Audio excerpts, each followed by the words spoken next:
세상을 어떻게 바라보느냐에 따라서 세상이 달리 보인다고 합니다. 세상을 바라보는 그 시선을 배워보죠.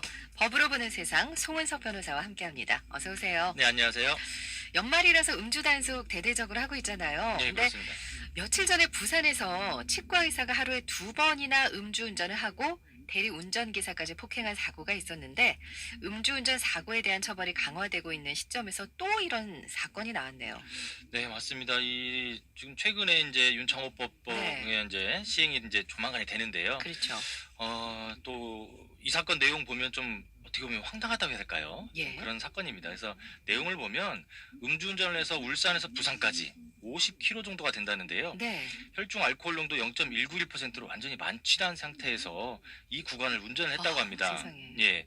그리고 고속도로에서 이상하게 운전하는 걸 본 다른 운전자가 예. 신고를 해서 경찰이 고속도로를 나오자마자 단속을 하는 그런 사건이었습니다. 아, 어쨌든 신고를 빨리 해주셔서 다행인데요. 예. 근데 고속도로에서 0.191% 혈중 알코올 농도, 와, 완전 만취돼서 운전을 하셨는데, 이게 만약에 사고가 났다면 정말 큰 인명피해까지 발생할 수 있었을 것 같아요. 네, 사고가 났다면 그 고속도로에서 정말 큰 피해가 있었을 것 같은데요. 예. 다행히도 고속도로를 빠져나오면서 단속이 되고 운전이 중단이 되긴 했습니다. 네. 근데 문제는 여기서 끝이 아니었던 거죠. 네네. 경찰관이 대리운전을 통해서 귀가를 시켰는데요. 조사를 마치고 예. 집 주차장까지 도착을 해서 왜 그랬는지 모르겠는데 대리운전기사한테 대리비를 못 주겠다라고 하면서 어. 욕설을 하고 결국에는 대리운전기사까지 폭행을 했다고 하는데요. 예.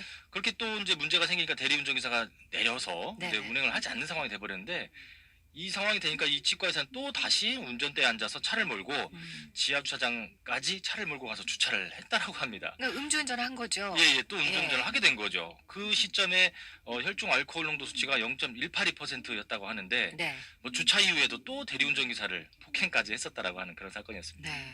기억을 하셨을까 모르겠어요. 예. 음주운전으로 고속도로 50km를 운전해 오고 거기서 끝난 게 아니고 경찰관에게 단속돼서 대리운전기사 불러 귀가하다가 또 두 번째로 음주운전을 하고 게다가 폭행까지. 그러면은 이제 하루에 2번이 걸린 거잖아요. 예, 예. 그러면은 2개 음주운전죄로 처벌을 받는 건가요? 예, 이 대리운전기사 폭행 부분은 별도로 처벌을 받겠지만요. 예. 이 음주운전을 하루에 2번 했으니까 나 이거 음주운전 하루에 한 번 한 거다 이렇게 생각할 수도 있는데 도로교통법 음주운전죄 2개로 처벌받게 됩니다.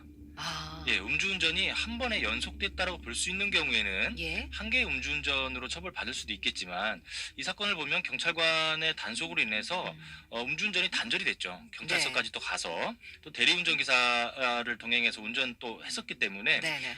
운전이 단절이 됐다가 새로이 운전을 다시 시작한 거기 때문에 네. 2개의 음주운전죄로 처벌을 받게 될 것 같습니다. 조심하셔야 되겠는데요. 예. 요즘 왜 다음 달까지 경찰이 대대적인 그 특별 단속을 벌이고 있잖아요. 예. 근데 여기서 음주운전 하시고 걸렸는데 만약에 또 걸리시게 되면 이제 2번 걸리시는 거잖아요. 그렇죠. 2번 걸려서 2개 음주운전 처벌받게 되고 예. 형도 그만큼 중하게 나갈 아, 수밖에 없습니다. 예, 한 잔만 마셔도 안 되는 거 꼭 기억하시기 바랍니다.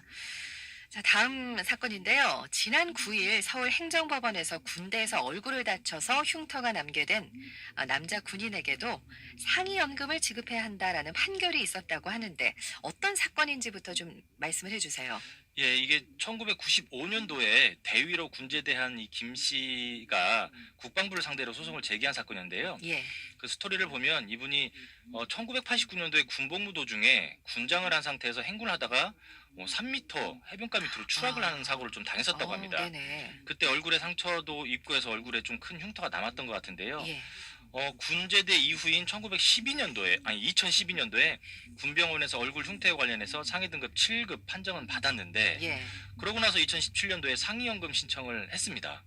그런데 국방부에서는 군인연금법을 이 근거로 들면서 남자한테 얼굴 흉터에 대해서는 상해연금을 줄 수 없다라고 하면서 거부 처분을 하니까 행정소송을 제기했던 그런 사건입니다. 남자에게는 줄 수 없다? 예. 뭐 어떤 근거로 남자 군인의 얼굴 흉터에 대해서는 상해연금을 줄 수 없다라고 판단을 한 거예요? 사실 국방부에서도 나름 근거를 가지고 있었습니다. 예. 그 내용을 보면 이 과거의 군인연금법에서 규정을 보면 얼굴에 흉터가 생긴 여자에 한해서 상해연금 대상으로 규정을 하고 있었습니다. 아, 과거에는. 예전에는요. 예.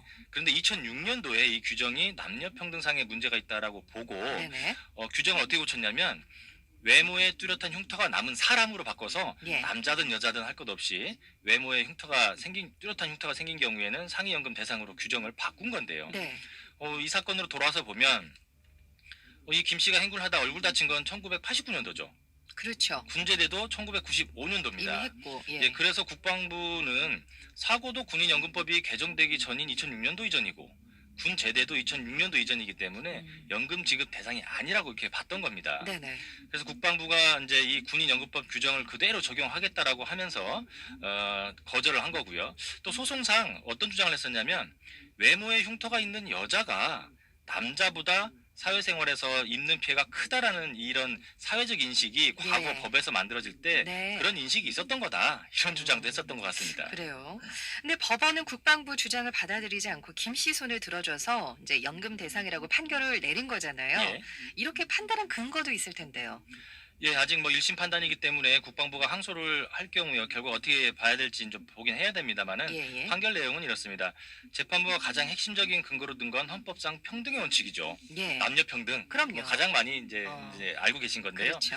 이 평등의 원칙은 같은 것은 같게 취급할 것을 요구하는 그런 규정인데요. 군인이 공무상 부상으로 해서 장애 상태에 이른 게 맞다면 남자든 여자든 성별에 관계없이 상해연금 수급을 달리 봐야 될 합리적 이유가 없다라고 이렇게 판단했습니다. 네. 국방부 주장에 여자 얼굴에 흉터가 있는 경우에 사회적으로 피해가 크다라는 주장에 대해서 그러면 법원은 뭐라고 했을까요? 법원은 좀 간단히 그 부분을 정리했는데요.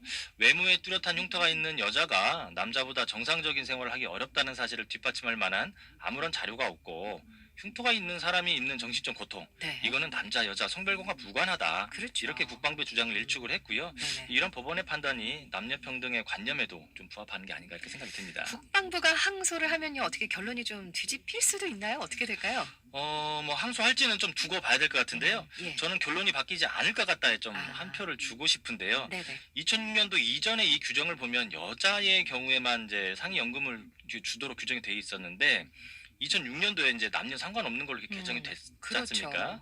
이게 바뀐 이유를 보면 종전 법률 규정이 남녀 평등에 부합하지 않다라는 좀 네. 반성적 의미에 네네. 의해서 개정이 된 것으로 봐야 되기 때문에 이 과거의 반성적 의미로 개정이 됐는데 이걸 불리하게 남자한테 볼 이유가 없거든요. 그렇죠. 그래서 이번 서울 행정법원에서 판단한 것이 네.